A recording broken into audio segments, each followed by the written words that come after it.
Developed by NG Systems, Alphard is the newest mecha, the same company that designed Aquila, Lumine, and Skyraider. Its defining traits? It shoots lots of bullets and rockets. And it flies. Fast. So fast, it'll leave you spinning. So strap yourselves in, because you're in for a wild ride. The Ox-1 Multi-Lock Missile is a mix between Falcon's and Skyraider's missile launcher. It dispenses 12 light missiles that will home in on multiple targets within your lock-on range. The damage is solid, dealing roughly the same amount as Hurricane's charge shot. You can store 2 salvos of these at a time, letting you stockpile on some potential burst damage for later. However, these missiles can be inaccurate. They fly in an arc, and the closer you are to your target, the more likely they are to miss. For the best results, try to measure the distance and put about 400 meters or more between your target and yourself before you let these things fly. Speaking of flying, Alphard does, and it's a wild bronco. When it comes to flying, this mech has only one speed. Literally. Alphard can be hard controlled because of this, but that's honestly what makes this mech so much fun. The Ox-2 assault thrusters use a separate energy gauge, just like Aquila, making energy management a lot easier. It flies like a mix between a melee rush and a Falcon's flight form. You can strafe off to the side like a melee boost, and also evade lock-on like a Falcon. When activated, your max range increases by 150 meters, and your reticle size also dramatically increases to Stego-like sizes, making it possible to actually hit your targets as you fly by them at hilariously stupid fast speeds.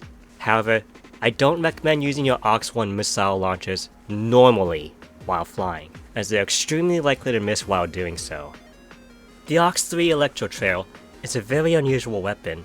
It can only be used while thrusters are engaged, and that alone makes it difficult to aim with. It deals direct physical damage, roughly equal to 2 basic melee swings, and it can hit multiple targets in its flight path. It's a bit of a mix between Falcon's Auxiliary 3 heavy missiles and Vulcan's Auxiliary 2 jamming pulse.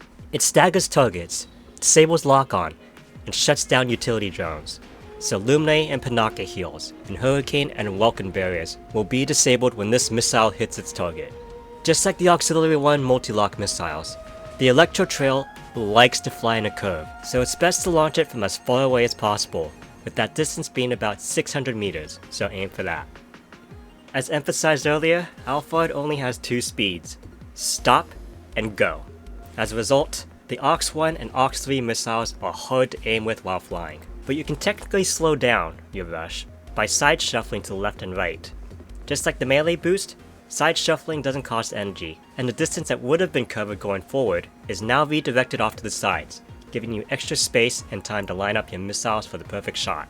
And in a really bad situation, like getting boxed by Welkin, you can use the same side shuffle to buy yourself time and make yourself a really annoying fly that they just can't quite swat.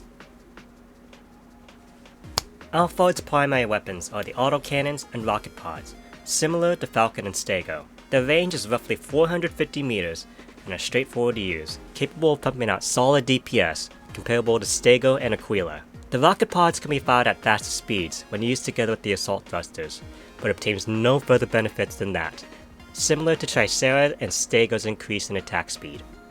Alphard's mobility and feather defenses make it much more like a skirmisher like a Falcon, even though it's capable of dealing DPS rates equal to Stego. On the actual battlefield, you should do your best to always maintain at least 450 meters between you and your target for ideal damage output and overall safety. You will have to reposition lots to maintain this zone, and your DPS rates will drop by about 50% of your maximum output. But this is what will keep Alphard alive and kicking, constantly blasting your enemies off balance and keeping the opposing team on their toes. And that's all I got for now for the newest, fastest mech, Alphard. Hopefully, this video helped you out just enough so that you don't crash and burn like that one test pilot did. Happy hunting!